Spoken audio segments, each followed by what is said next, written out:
आज हम बहुभुज से संबंधित कुछ जानकारियाँ पढ़ेंगे। अध्याय 11 में आपको बहुभुजों से संबंधित कुछ जानकारियाँ दी गई हैं। बहुभुज किसे कहते हैं और ये कितने प्रकार के होते हैं। यहाँ कुछ वक्र हम ड्रॉ कर रहे हैं और इन वक्रों की सहायता से हम बहुभुज की आकृति किसे कहते हैं ये आपको समझाएंगे। जो वक्र यहाँ दिए गए हैं उनमें कुछ खुले वक्र हैं और कुछ वक्र बंद वक्र हैं। आप देख सकते हैं कि कौन कौन से बंद वक्र हैं। स्पष्ट है कि जिनकी कोई भुजा खुली हिस्सा नज़र नहीं आ रहा है वे सभी बंद वक्र हैं। लेकिन बंद वक्र में भी कुछ विशेष हैं। यह खुला वक्र है। जो बंद वक्र हैं उनकी संरचनाएं भी अलग अलग हैं। कुछ जटिल बंद वक्र हैं तो कुछ सरल बंद वक्र हैं और खुले वक्र में भी जटिल खुला वक्र भी है। इस प्रकार के वक्रों में कुछ बहुभुज कहलाते हैं और कुछ बहुभुज नहीं हैं। जो बहुभुज नहीं हैं उन पर हमने क्रॉस डाल दिया गया है। बहुभुज की क्या विशेषता है? इनका अंतः कोण 180 डिग्री से कम होना चाहिए। प्रत्येक अंतः कोण 180 डिग्री से कम होना चाहिए।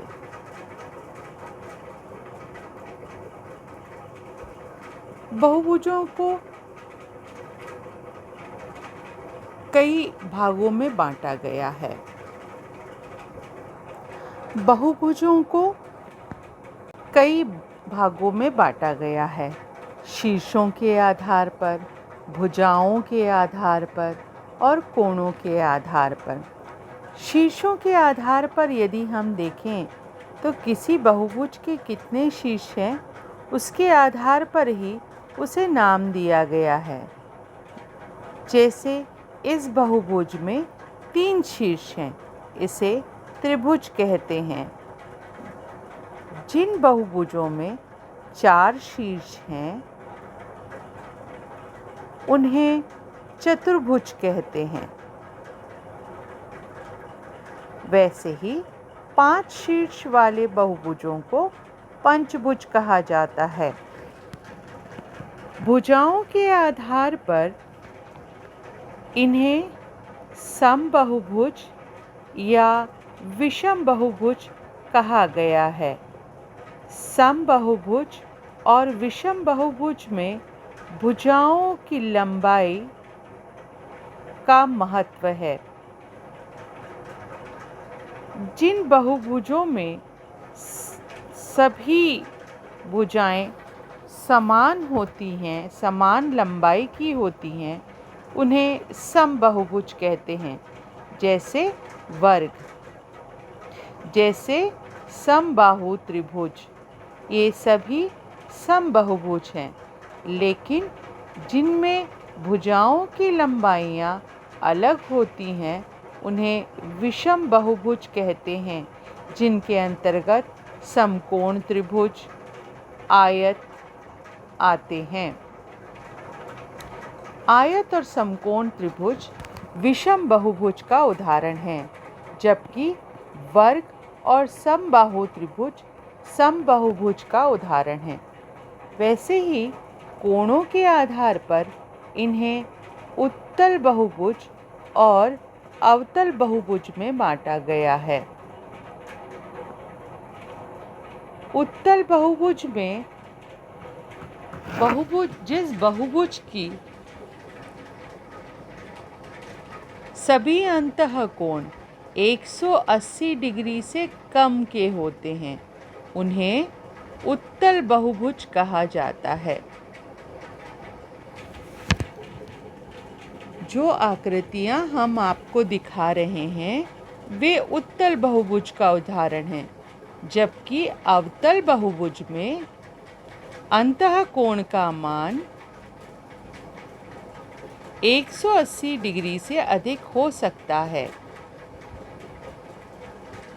इस आकृति में इन दो कोणों का मान तो 180 डिग्री से कम है, लेकिन इस कोण का मान 180 डिग्री से अधिक है। यह इस प्रकार का बहुभुज अवतल बहुभुज कहलाता है। आइए अब हम बहुभुजों से संबंधित दो सूत्रों के बारे में पढ़ेंगे, जिनसे आपको प्रश्नावली हल करने में सुविधा होगी। इसके दो सूत्र में पहला सूत्र विकर्णों की संख्या बताने में आपको मदद करेगा और इसका दूसरा सूत्र अंतःकोणों का योग बताएगा।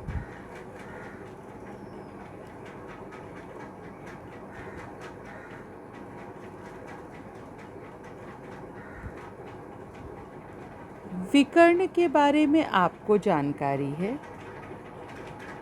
जैसे ये एक चतुर्भुज है और ये हैं इसके विकर्ण। इन विकर्णों की संख्या को ज्ञात करने के लिए सूत्र होता है n(n-3/2), जहाँ n भुजाओं की संख्या है।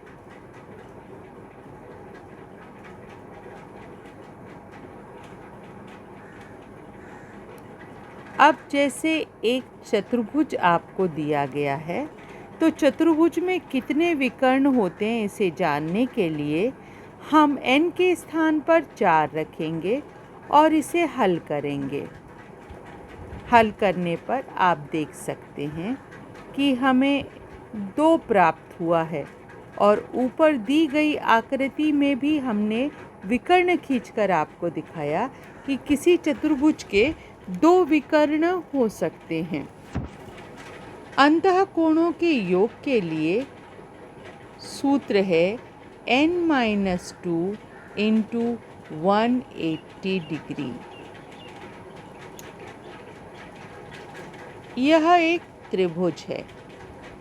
त्रिभुज में भुजाओं की संख्या 3 होती है। इसी सूत्र का प्रयोग करते हुए हम इसके अंतःकोणों का योग निकाल सकते हैं।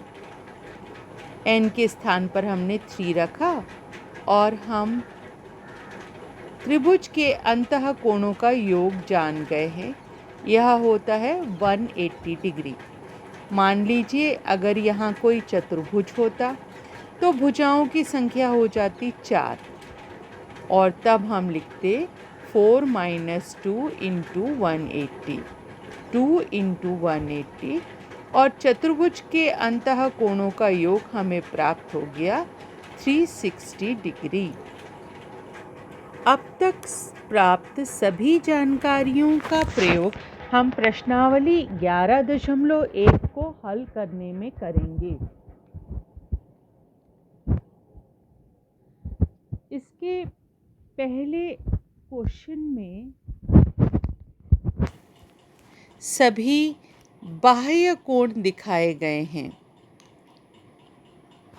किसी भी बहुभुज के बाह्य कोणों का योग 360 डिग्री होता है। चाहे वह कोई भी बहुभुज हो, सभी बहुभुजों के बाह्य कोणों का योग 360 डिग्री होता है।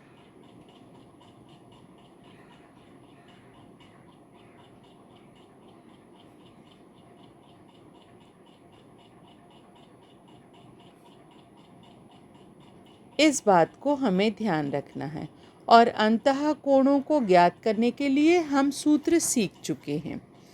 यहाँ चूँकि बाह्य कोण दिए गए हैं, इसलिए फर्स्ट वाला क्वेश्चन जब हम सॉल्व करेंगे तो हम इन बाह्य कोणों का योग दर्शाएंगे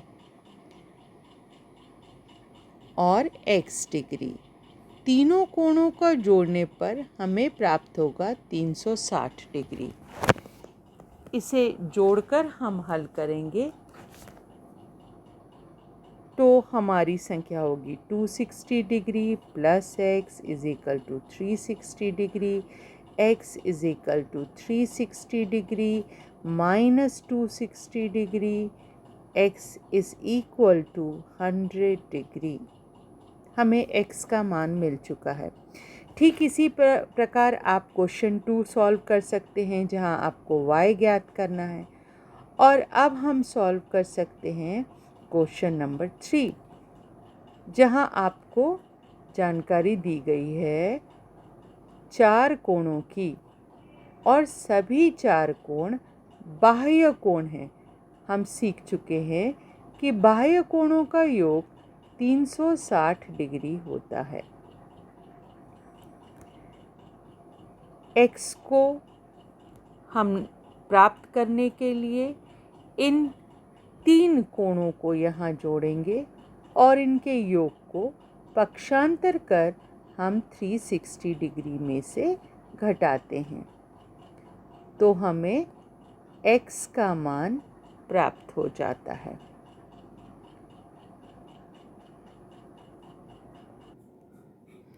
अगले प्रश्न में क्वेश्चन नंबर 4 में सभी अंतः कोण दिए गए हैं। यह एक पंचभुज है तो हम पंचभुज के अंतः कोणों का योग ज्ञात करेंगे।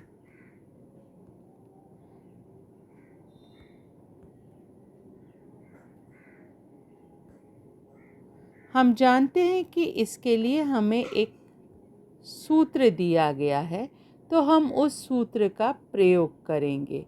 अंतः कोणों के योग के लिए सूत्र है n-2 इंटू 180। 5 भुजाएं -2 into 180, 3 into 180 degree is equal to 540 degree. अब प्रश्न से जो आकृति हमें मिली है उस आकृति में दिए गए 5 कोणों का योग हम लिखेंगे। 110 डिग्री, 100 डिग्री, 130 डिग्री, 75 डिग्री और है x। ये पंचभुज है इसलिए इसके 5 कोणों का अंतः कोणों का योग होगा 540 डिग्री।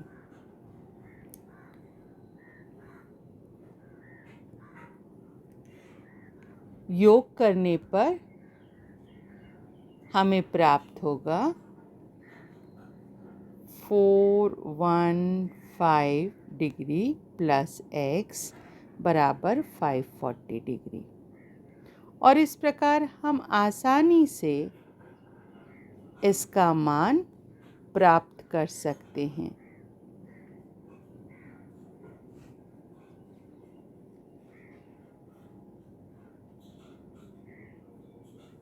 x का मान हमें प्राप्त हो गया 125 डिग्री। क्वेश्चन नंबर 5 में सभी बाह्य कोण दिए गए हैं और हम जानते हैं किसी भी बहुभुज के बाह्य कोणों का योग 360 डिग्री होता है। तो इसे हम किस प्रकार से लिखेंगे? 75 degree plus 45 degree plus 45 degree plus 75 degree plus x plus 80। ये षटभुज है और सभी बाह्य कोण दिए गए हैं। आकृति कोई भी हो, कोई भी बहुभुज हो, बाह्य कोणों का योग हमेशा 360 डिग्री होता है और हम इन सभी कोणों को जोड़कर बड़ी आसानी से मान ज्ञात कर सकते हैं कि हमारा x का मान कितना होगा। और इस प्रकार हमें x का मान प्राप्त हो जाता है। क्वेश्चन नंबर 6 में फिर पंचभुज दिखाया गया है और यहाँ पर हम देख सकते हैं कि कुछ अंतःकोण हैं और कुछ बाह्य कोण हैं। इस स्थिति में हम बाह्य कोणों का योग ज्ञात कर सकते हैं। यदि यह 100 डिग्री है तो इसके साथ का बाह्य कोण 80 डिग्री का होगा, क्योंकि दोनों मिलकर एक रेखीय युग्म बना रहे हैं।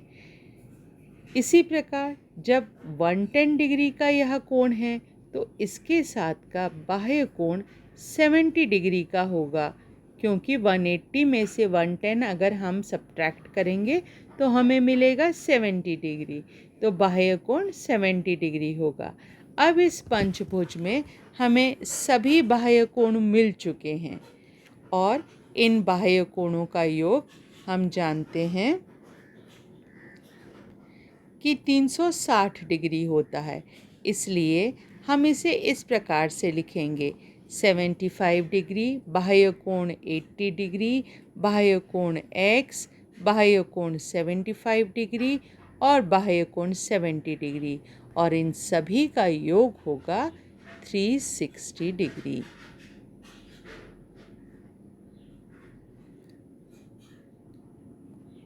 योग करने के बाद हम इसे अगर हल करेंगे तो हमें x का मान बड़ी आसानी से प्राप्त हो जाएगा। अब हम बढ़ते हैं क्वेश्चन नंबर 7 की ओर। यहाँ एक पंचभुज दिखाया गया है। पंचभुज के अंतःकोणों का योग हम क्वेश्चन नंबर 5 से सीख चुके हैं कि किस प्रकार निकाला जाता है। और यहाँ पंचभुज में हम अगर अंतःकोणों को देखें तो ये रेखीय युग्म बनाने के कारण ये अंतःकोण भी 90 डिग्री का होगा, जबकि इस ओर का अंतःकोण 180 डिग्री -x होगा। तब पंचभुज के 5 अंतःकोण हमारे पास हैं प्रश्न से, जिनका हम योग लिख सकते हैं। वो हैं 105 degree plus 120 degree plus 120 degree plus 90 degree plus 180 degree -x is equal to 540 degree. इन कोणों का योग हम करेंगे।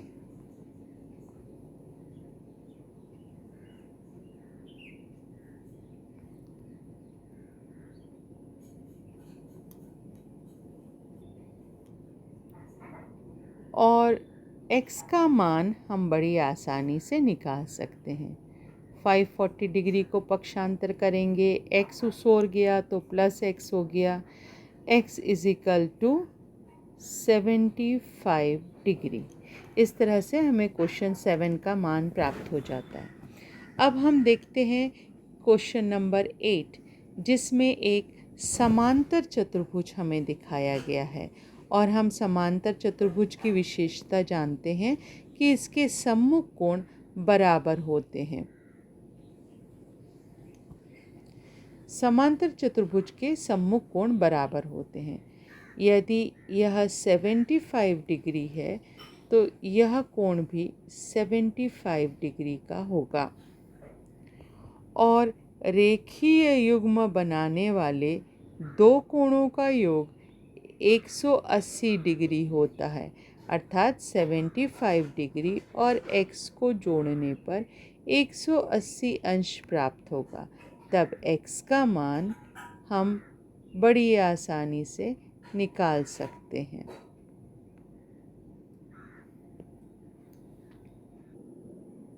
अंतः कोणों का योग कहा गया है। अंतः कोणों का योग हम दो तरह से ज्ञात कर सकते हैं। या तो हम फॉर्मूले में मान रख दें और हम फॉर्मूले में मान रखकर देख सकते हैं कि यह एक चतुर्भुज है और इसके अंतः कोणों का योग इस प्रकार से हम निकाल सकते हैं।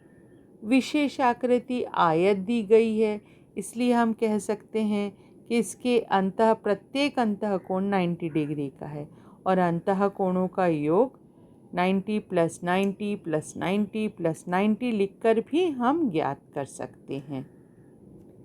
10 नंबर के क्वेश्चन में आपसे कहा गया है कि वर्ग के सभी बाह्य कोणों का योग कितना होता है। सभी बाह्य कोणों का योग हम जानते हैं 360 डिग्री होता है, लेकिन वर्ग के सभी बाह्य कोणों के योग को दिखाने के लिए हम आकृति द्वारा भी बता सकते हैं। हम जानते हैं कि वर्ग का अंतः कोण 90 डिग्री का होता है, तो स्वाभाविक है कि इसका बाह्य कोण भी 90 डिग्री का होगा। और इस प्रकार बाह्य कोणों का योग हम लिखेंगे। प्रत्येक बाह्य कोण 90 डिग्री का है, तब 90 degree + 90 degree + 90 degree + 90 degree = 360 degree.